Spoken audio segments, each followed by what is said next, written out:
Welcome to the Buick Outdoors Podcast. I'm your host, Sheldon, and on this podcast, we dive deep into the outdoors. We discuss hunting and fishing techniques, give you tips and tricks, tell stories, and everything in between to help you enjoy the outdoors. This podcast is brought to you by Northbound Gear. Northbound Gear is designed for maneuverability and durability and is made to last through even the toughest of elements. My go-to for their pants is the water resistance adventure pants and their lined waterproof jeans. I've worn them while out ice fishing, crawling through the woods bear hunting, and on the west coast out on the boat. And I even wear them around when I'm having a lazy day at the house. They are that comfortable. They also offer jackets, summer pants, backpacks, and many more. Men's and women's sizes are available, and by partnering with One Tree Planted, you're planting a tree with every purchase. Check them out for yourself at northboundgear.co, and when you use my promo code Sheldon15 at checkout, you'll receive 15% off your order. That's northboundgear.co and promo code Sheldon15. Hey everyone, welcome back to another Buick Outdoors podcast. If you're new around here, I'm your host Sheldon, and a few things that we have to go over here first. If you're watching this on YouTube and you want to listen to the audio version, just search up the Buick Outdoors podcast, and you'll find us pretty well everywhere now. We're on all major podcast platforms, and even some of the small little off-brand ones as well. Also, if you are just listening to this and you want to watch the video version, if you want to YouTube, search up Buick Outdoors. You'll find our channel on there, and we have a playlist of all of our podcasts, and there's also playlists made up for all of our hunting, fishing, outdoor adventures, cooking, everything like that. There's a little bit of everything for everyone on our YouTube channel. But anyways, with that all being said, let's get into the episode here today. So today we're actually filming this and recording this out in bear camp. I've been out here for about a week and a half now, almost 2 weeks. So I've been talking about bear camp for the last couple of months, and I've been thinking about it ever since about this time last year. Pretty well when I packed up my stuff and left bear camp last year. But we're finally back out here now, and man, I'm telling you, I couldn't be more excited to be out here. I always look forward to coming out and just sitting back, relaxing, kind of forgetting about the world, and just hunting bears like crazy. Unfortunately, this year though, it's been an extremely wet May, but I'm hoping now that the rain is kind of stopped. I've had a slow start this year. It was,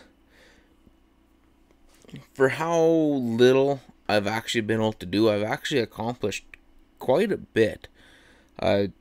So I get off work Tuesday evening. I got home Tuesday night very late, and then I had to be in town Wednesday to put decals on the holiday trailer for the YouTube channel.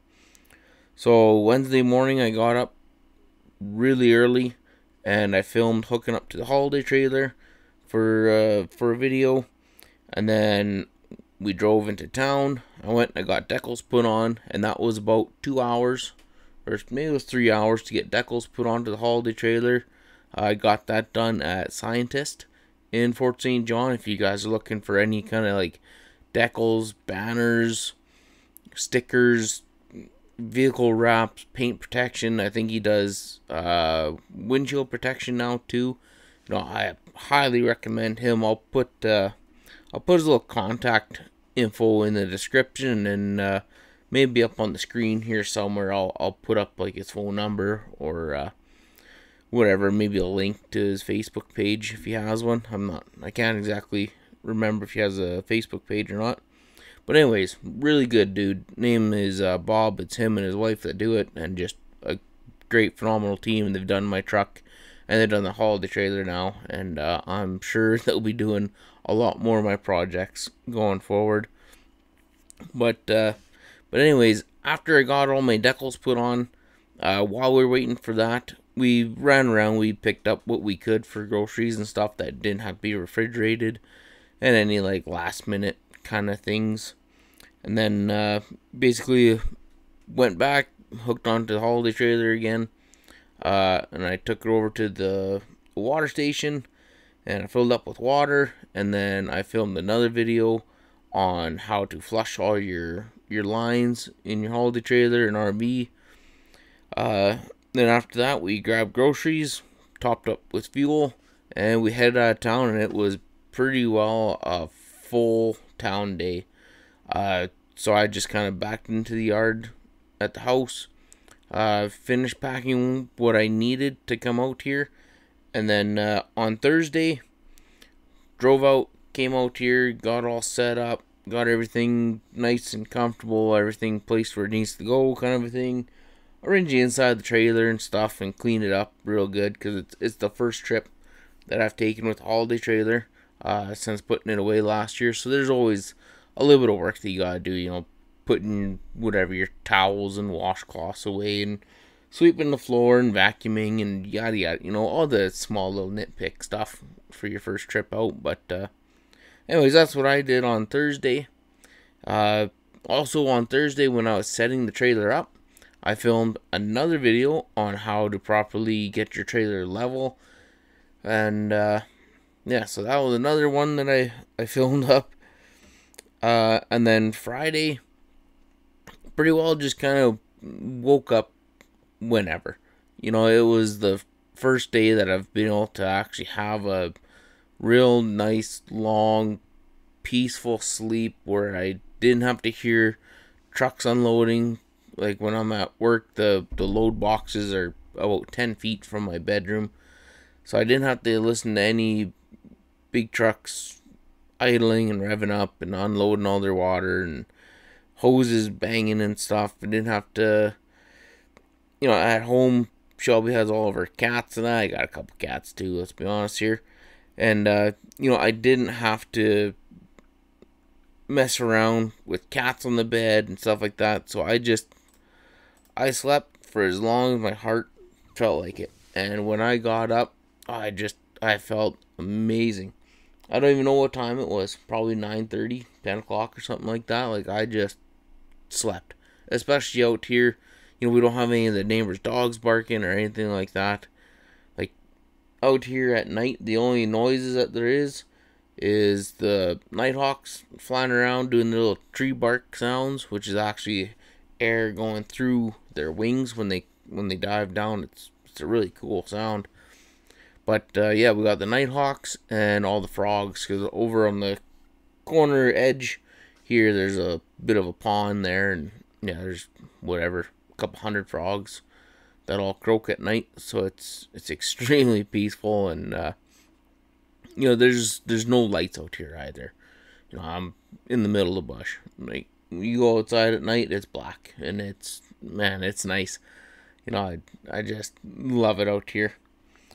But anyways, yeah, I woke up whenever it was that I woke up, damn near in the afternoon, and pretty well just took my time. I made up a little breakfast, made some coffee, hung out with the dogs for an hour, and just kind of did nothing. You know, it was it felt pretty good doing that.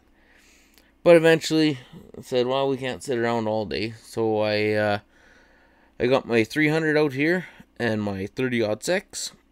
And grabbed my shooting table, my chair, my target, and went up the road, got everything all set up, and I filmed how to sight in your rifle. Well, kind of how to sight in your rifle. It was somewhat of a how to sight in your rifle, how to just kind of getting prepared for bear season kind of a thing.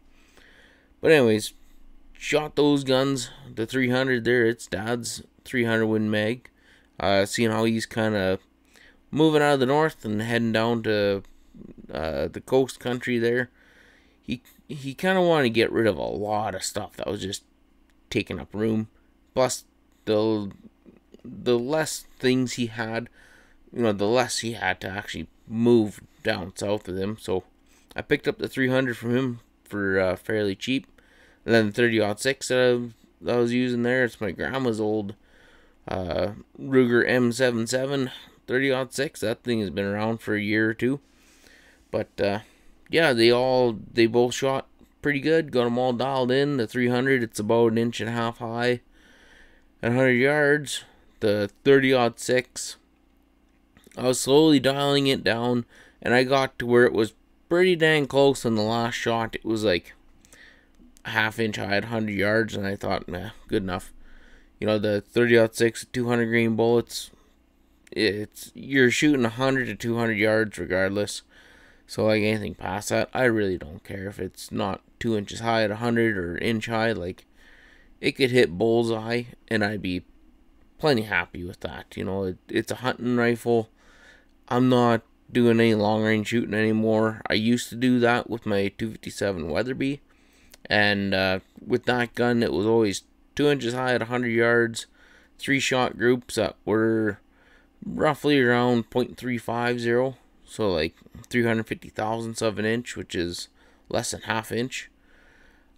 Slightly bigger than quarter-inch groups, and yeah, that was my long-range gun. I was very, very consistent with that rifle. If I didn't shoot a half-inch group, and if it wasn't 2 inches high and dead center, it was a bad day at the range kind of thing. That's when I was extremely picky. But now with these rifles and what we're hunting, you know, 200 yards and under, yeah, you could stretch it to 300 with the right shooter, you know, but for the most part, 200 yards and under, we're going after bears.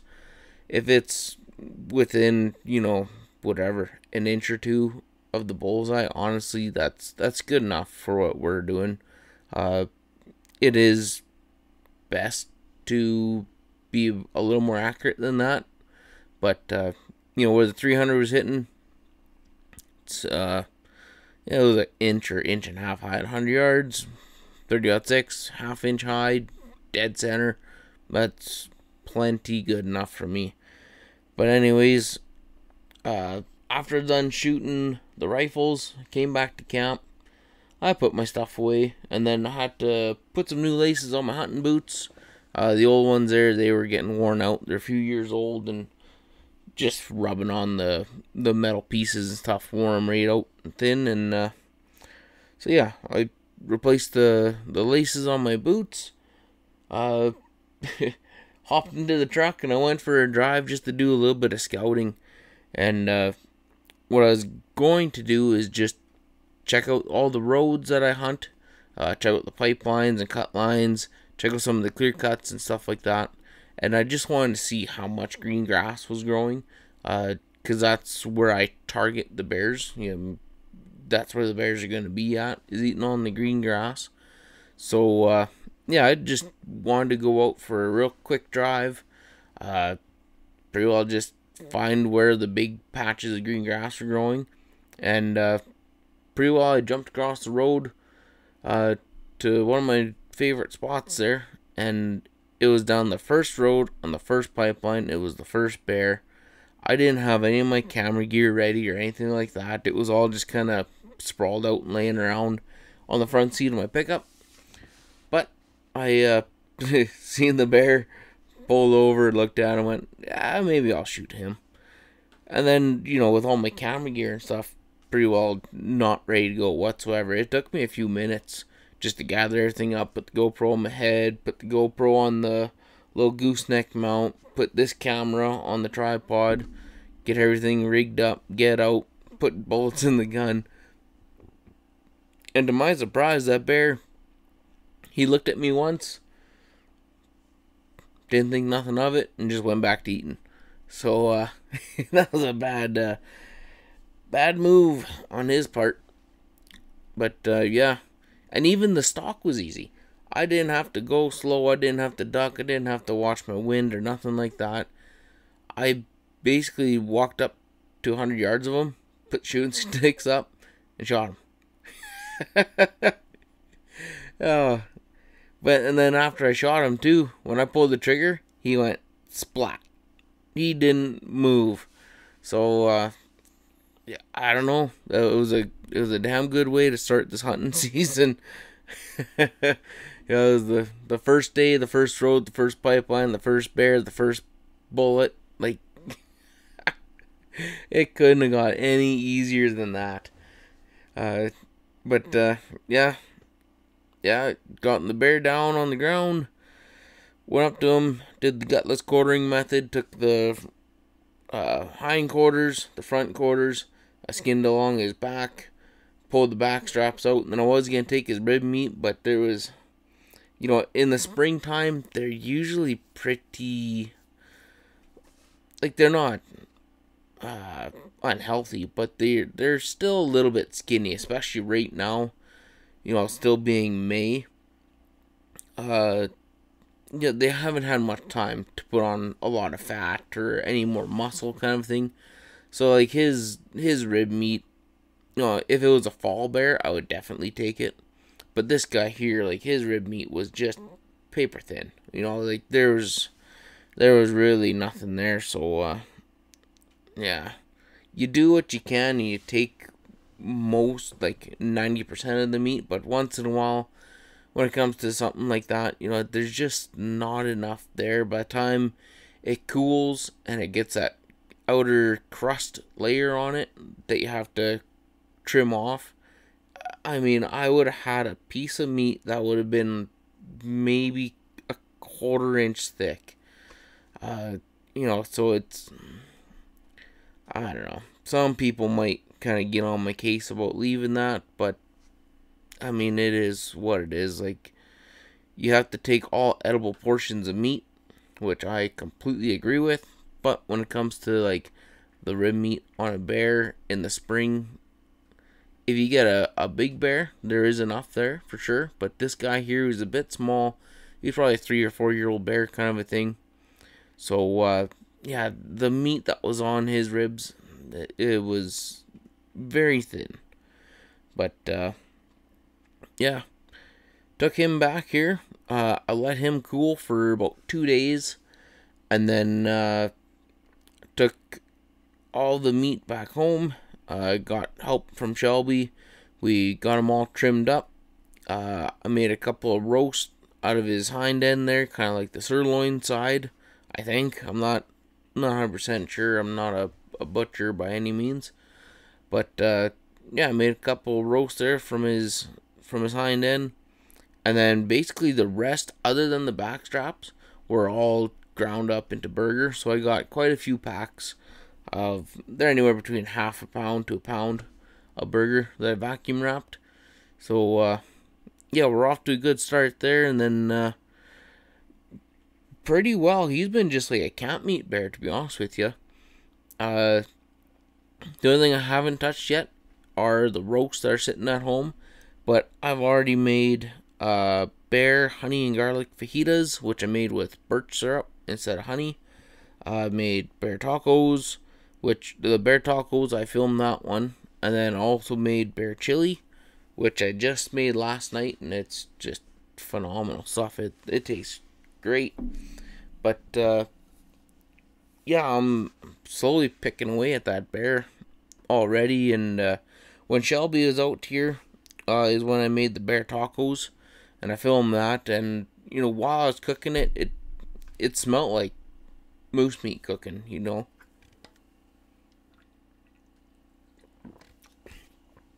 And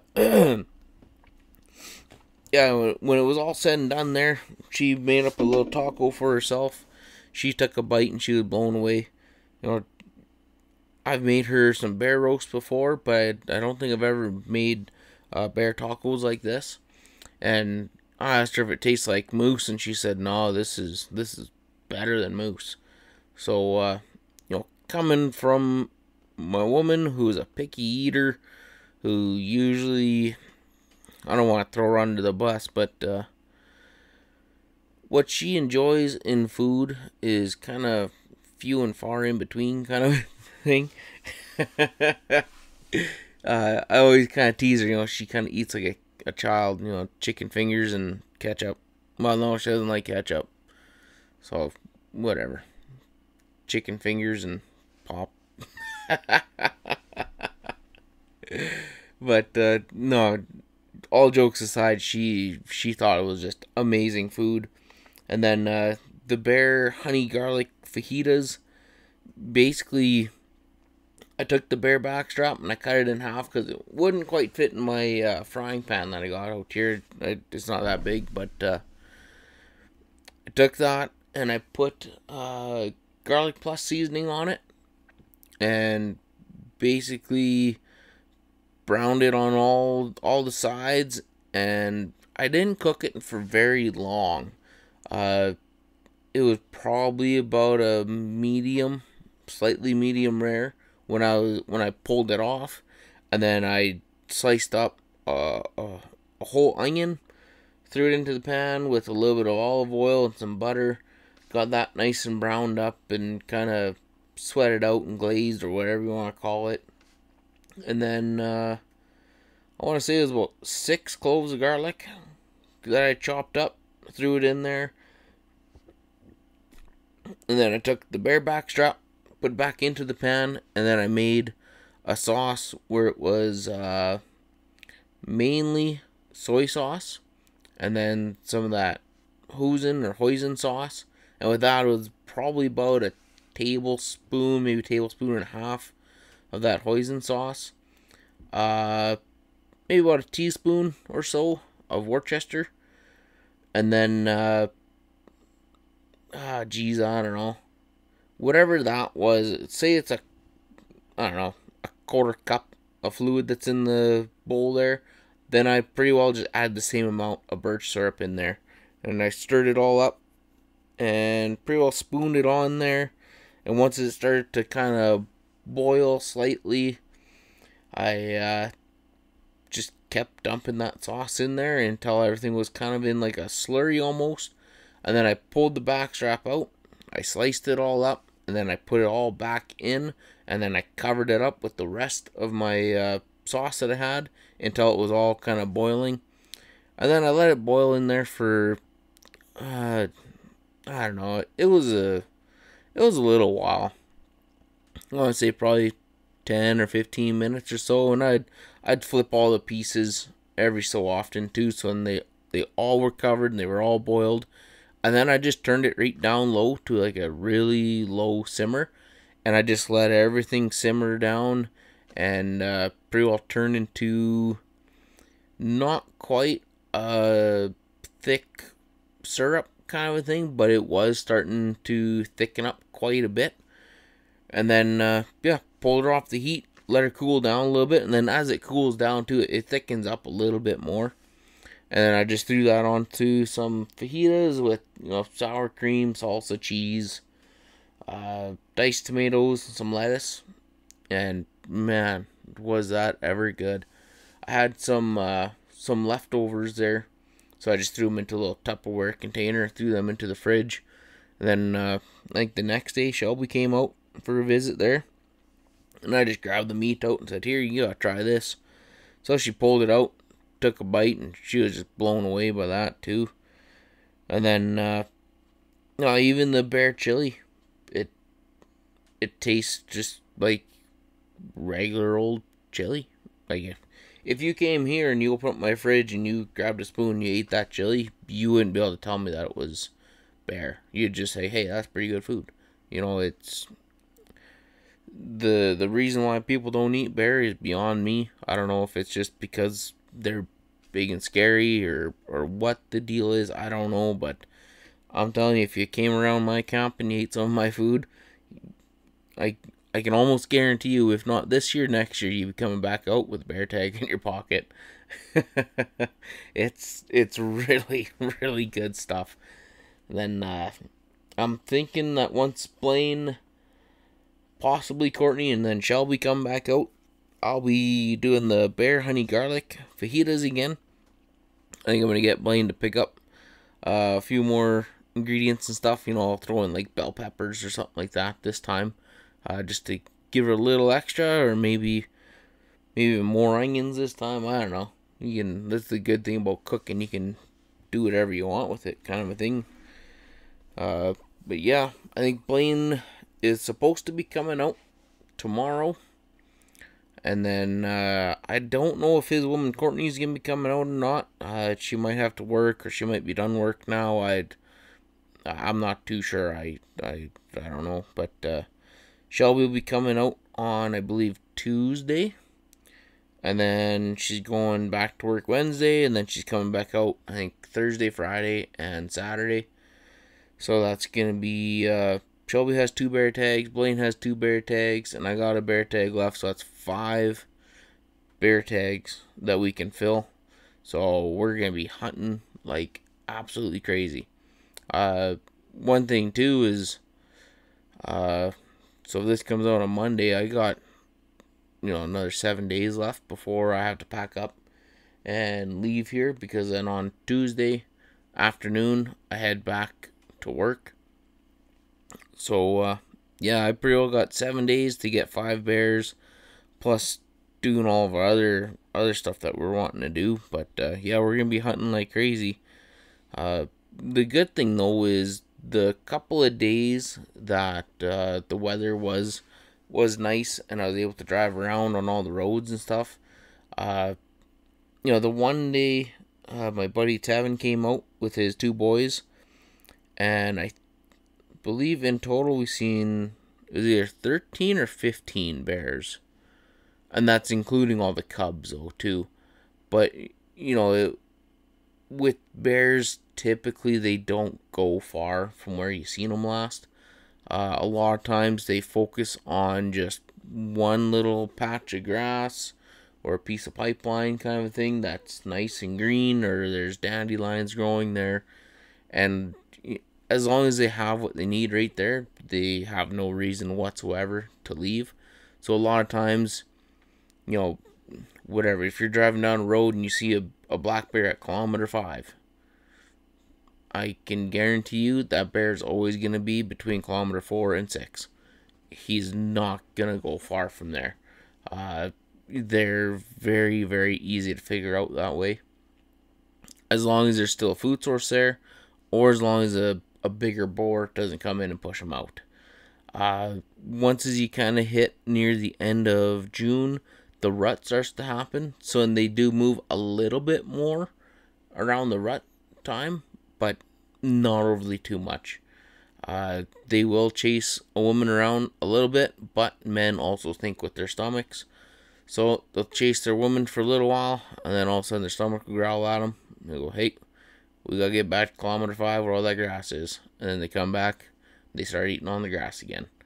So, yeah, I know where there's a few bears, and we shouldn't have an issue at least seeing the bears. Shooting them is going to be another issue.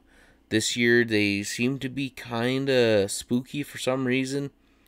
I kind of think that it's just because of the weather, all the storms and stuff that we've been having those last 2 weeks. So they're a little spooked that way, or maybe somebody that works out here is kind of shooting at them or scaring them off, shooting bear bangers, kind of a thing. You never really know, but I'm sure we'll get at least 1 or 2, hopefully 3 bears on the ground. And mainly what I'm going to be focusing on too is just getting Blaine his bears. Because even after my holiday is done here and I go back to work, I have another week off coming up, because I work a week on, week off. So once I go back to work here next week, I'll work for 7 days, then have another 7 days off, and it'll be another 7 full days off before the season's closed. So I already got a bear. If Blaine comes out, we'll mainly focus on getting him his 2 bears, and then possibly Shelby get her bear, because she'll be here Thursday, Friday, and Saturday. So Tuesday will be mainly for me and Blaine, and then Thursday, Friday, and Saturday, one of those days we'll head out, and we'll see if we can get Shelby her bear or bears, depending on what she feels like doing. But yeah, then after that, on my next set of days off, I can always come back out here and do another 7 days of hunting for myself as well. Right now, When I'm packing now, I'm always looking for a bit of a challenge when it comes to bears, especially now that I already got one bear in the freezer. Uh, you can kind of loosen things up a little bit. Last year, it was my single shot 16 gauge shotgun from 1921. The thing turned 100 years old. It was passed down to me by my great great grandpa. It went from him to my Uncle Bill and now to me. So that was pretty cool, being able to pack that gun around. Uh, you know, having a shotgun that's 100 years old, uh, and like shooting a bear with it too. It's shooting a bear with a 100-year-old gun is cool. Shooting a bear with a shotgun is cool, and then shooting a bear with a single shotgun is pretty cool too. And then when it's all three, man, it's wicked. And then there's also like the whole family side of things too, where it's been around. Supposedly great great grandpa bought that shotgun brand new from Sears, for whatever, a couple dollars, like way back then. And now it's still putting food on the table. It's just a cool little background story to it. But anyways, with that all being said, this year I have my grandpa's old Winchester Model 94 3030, and it's one of the pre-64 Winchesters. So again, it's one of those things where not only is it a Winchester Model 94 3030, which is a really sought after rifle, it's a pre-64, which again, it's like a collector's item, plus it was my grandpa's old gun. When I got that thing when grandpa passed away, it was not in the best of shape. It needed a deep clean. It also needed the front sight to be replaced. Somehow grandpa busted off the front sight, and he tried to epoxy it on, and then that one also fell off. So I took it down to Corn Lanes in Dawson Creek there. Again, another great little group of guys and great company if you want to get any gunsmithing work done. And took it down to them. I said, go through it, clean it, replace the front sight, and if there's any parts or pieces or anything like that, broken, missing, whatever, just replace them. I don't care what the cost is. And luckily for me, there actually wasn't all that much. I want to say, all in all, in total, it was a few $100s for them to fix everything. And then they also took it to the gun range, and they took a shot with it to make sure it's in good working order and condition and stuff. And I want to say that they give you like a little the paper target and the empty casing with it too. So that was pretty cool. But yeah, at the end of the day, they did a very deep clean on it. They completely stripped the gun. They had to replace the firing pin, and they had to replace the front sight. And now everything is back in working order. And the other day I took it out and I sighted it in. It was about 6 inches low at 50 yards. So I adjusted the sight, hit the bullseye, stretched it out to 75 yards, and put a nice little grouping at 75 yards. I was gonna shoot it at 100, but because of the front sight, it's just a typical regular front sight on an iron sight. But at 75 yards, it was pretty well taken up the entire paper plate. So at 100 yards, I don't know, it'd be a guess when it comes to target. For something like a moose or a bear, you could put that front sight in its vitals, pull the trigger, and get the job done. But with the paper plates, I like to film my stuff where you actually see good, honest, true results. And at 100 yards on a paper plate, the bead would have taken up more than the plate itself. So it'd be just a kind of like a guessing game, and I don't really like that. So yeah, I shot it at 75 yards and I filmed all that, and yeah, it turned out pretty good. So now what I'm doing is I'm packing that around for bear. And with that, it's going to be much like the 16 gauge shotgun, where you have to get pretty well into bow range, uh, because it is just iron sights, so you can't exactly be too far away from it. But then also the energy on a 30-30, it's not overly too impressive. I wouldn't want to take no poke shot at a bear at like 200 yards kind of a thing. But, 100 yards is pretty well the maximum I'd want to shoot with that at a bear. If it was a deer, it'd be a little bit different because their hair is thin, their hide's thin, and they die very easy. Where with the bear, especially in the spring, their hide's like 4 inches. Then their hide is fairly thick. It's kind of hard to penetrate through. And then also the way their bodies are and stuff, they're a pretty tough critter. But if you get them in the lungs, they die just as easy as a deer. The problem is though, if you are off that little bit and you get them a little too far back or too far forward, it's not a good day at all. And then also if you're going in the bush after a wounded bear, that's not a good scene.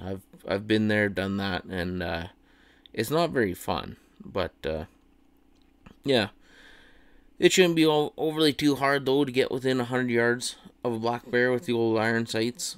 I'm going to be trying to film that hunt as well. And basically though, I think what I'll do is I'll hunt with that for the rest of this week. And then on my next days off, if I come back out, I might leave that behind and just bring either the 300 again or the 30-06. I like to mix things up a bit though. So I'll most likely pack the 30-06 just because this year I've already shot one with the 300. So, I don't know. I like changing things up a little bit. I don't like using the same gun, the same ammo with the same. It just gets boring after a while. So that's also why I like doing the little kind of like challenges. Single shot shotgun last year, 30-30 this year. It's gonna be pretty neat, especially the 30-30.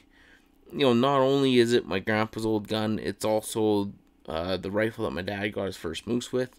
So it's just like the old 16 gauge shotgun where there is just a ton of like, I don't know what you want to call it, just sentimental value, and being able to hold on to the rifles that, my dad and my grandpa have held on to and used to put food on the table, and now it's down to me, and I'm putting food on the table with them still. There's a lot of like pride and honor that kind of come with that, and it's a pretty cool feeling. Being able to go out into the bush and bring home food for your family is one thing, but to do that with the same rifle and same equipment on the same kind of general area or the same road that other people in your family have done it on, it's just phenomenal. One thing I would like to do is to take that 30-30 down the Mile 98 road and get a bear with it down there, because that's basically where our family roots are, kind of a thing, is like Mile 98 road. If you mention Marion's, it's either Mile 98 or Dawson Creek. So it would be pretty neat to take that rifle back to where it kind of started out at, and get one more kill, and it's almost like kind of taking Grandpa for another hunt. You know what I mean? So it's it'd be a pretty special thing to be able to do that. But other than hunting, one thing we are wanting to do this year or this week is do a little bit of mushroom hunting. A couple of years ago, Dad was out here with his old sugar shack, which is basically it's a dual axle trailer that he got a bunch of Utilidor built like kind of like a mobile cabin out of Utilidor. And what Utilidor is just like 2 sheets of tin with insulation in the middle of it, and they come in like panels. So he got a guy to build basically a cabin on this dual axle trailer, and Dad has his queen size bed in there. Oh, excuse me, queen size bed in there, and he has a wood stove, a little table. He has a little 12 volt, or no, maybe it's 120 volt, whatever. He has a mini fridge in there, kind of a thing, and he just strings out a extension cord for that and plugs her in. Once it's nice and cold, then you just shut her down, and you're good for whatever, a day or two, kind of a thing, as long as you don't open it. But yeah, he was staying out here in that for a couple of weeks. With that little mobile cabin sugar shack, though, he doesn't have a bathroom in it. So pretty well every morning, he'd get up, he'd hop into his truck, he'd go down the road, and he'd go to his little poop spot. And one day he comes back and he goes, "Hey, what do morel mushrooms look like?" So I kind of started to describe it to him. Looks like a little brain kind of a thing on a small stem, and ended up just Googling a picture and saying, "Here, this is what a morel mushroom looks like." He goes, "Oh yeah, that is what I almost pooped on." So I started laughing and I said, "Well, it's a bit of a personal question, but where are you pooping at?" I don't care about your turds. I just want to go in there and get those mushrooms. But he wouldn't tell me. But it's been a few years, so I might be able to ask him again, and he might tell me this time. But yeah, hopefully we can go in there. We can find out where Dad was dropping his bombs at, and the mushrooms are still growing there. From what I've read, typically once his morels start growing somewhere, they usually come back every year, apparently. I'm not 100% on that, though. I haven't really hunted morels all that much. We went out 2 or 3 years ago to an old burn site, and we were looking for morels in there, but yeah, we didn't find any. But oh well, that's mushroom hunting, I guess. Plus, I have no clue what I'm doing. When it comes to mushroom hunting, especially for like a specific one, I'll go out there and I'll walk around for a few hours with my head on the ground. But what I'm looking for and what area I'm in, it's, geez, I don't know. But that's also why I got those books that I've been talking about in other podcasts there. The Boreal Herbalism, the Audubon Mushroom book, and Mushrooms in Northern British Columbia, I think. I'd have to look back and see what those books actually are. They're in the trailer here, but they're all tucked away here somewhere. If by chance we get all of our bears here on these days off too, and I'm free and clear on my next days off, I think what I'm going to be doing is hiking into one of our remote lakes, and pretty well just camping out for, I don't know, a day or two on the lake in the tent with, for sure, one dog. I don't know if I'll bring the other dog with me or not. She's a bit big for the tent, but that's alright. We'll see if we can fit her in there. If Shelby comes with me, then we'll bring like the 4-person tent. Then both dogs will come. That'll be no problem there. But yeah, that'll be a nice little relaxing trip. Bring all the camera gear, bring in the tent, all my outdoor cooking stuff, and basically just pitch the tent on the side of the lake, do some fishing, catch some rainbows, cook some of the fish fresh right on the side of the lake. Pretty well pull them out of the water, got them, clean them, wrap in tin foil on the fire, and away you go. Then after that trip, we're gonna be pretty well into July already, because that'll be basically the end of June. I'll be doing that, unless I hunt bears on that week. Then in that case, I won't be doing that trip until July. And then after that trip, maybe go back to Colebrook, kind of a thing, and do another couple of days camping on the creek, doing some fossil hunting. But then that kind of depends on how much water there is on the creek too. That might be like an August trip, just because this year we've had so much rain and snow. This last month, the creeks and rivers, they're all going to be extremely high for a little while. And then, while we're out there doing that, we can also go and fish like the Murray River or the Pine River while we're out in that area. So, I'll still be able to get quite a few videos done.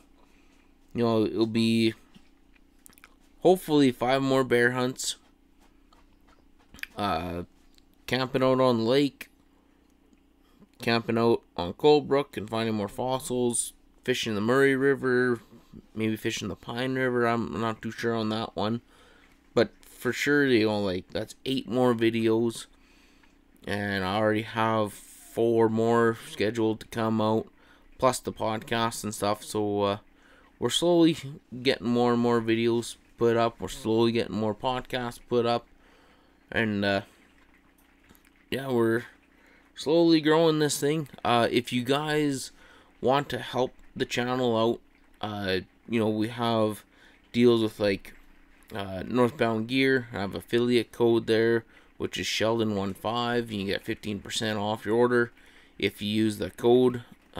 Check them out at northboundgear.co. We also have an online store. To get the store link, there'll be a link in the description below, and you can also find the link on our Facebook page. So you go to Facebook, go to Buick Outdoors, you just scroll down, whatever, half page kind of a thing. There's the page for our stores right there. And with the store too, really that's just kind of like advertisements for me. When it comes to like the sales and stuff, I might make $1 or $2 for each purchase kind of a thing. And then another way you can do it is also if you hit the little super thanks that's down underneath our YouTube videos. We got that approved for us. So if you hit the super thanks, you can, I believe it's donate 2, 5, 10, 20, or $50, I think. And that donation goes straight directly to us, and then your name gets highlighted. You get a highlighted comment to stand out as like a super fan kind of a thing, and it gets pinned to the top of the comment section. And then also, one of the biggest ways you can help us out and support us and to help us make this a full-time thing is simply by listening to this, by watching this, and by telling other people. The more subscribers you have, the more people are commenting and liking the videos and the podcast, the more eyes you get on you, the more views, the more that YouTube kind of pushes us out. And I honestly couldn't do this without every single one of you guys either listening or watching the podcast. Really, that's how I get paid, is by the view ads. Without you guys watching the ads and watching the videos, there's no way I would ever get paid kind of a thing. So I want to thank you guys for watching this or listening to it, whichever one that you're doing. I do really honestly appreciate you guys taking time out of your day and just hanging out and listening to the podcast or watching it. And if you enjoyed this, hit the like button down in the corner, leave me a comment. I try to get back to almost all of them, other than maybe the odd one kind of slips through. But for the most part, 99% of the comments I get back to them. And also subscribe to the channel. And if you're listening to this, maybe give us a review on whichever podcast platform that you're listening to it on.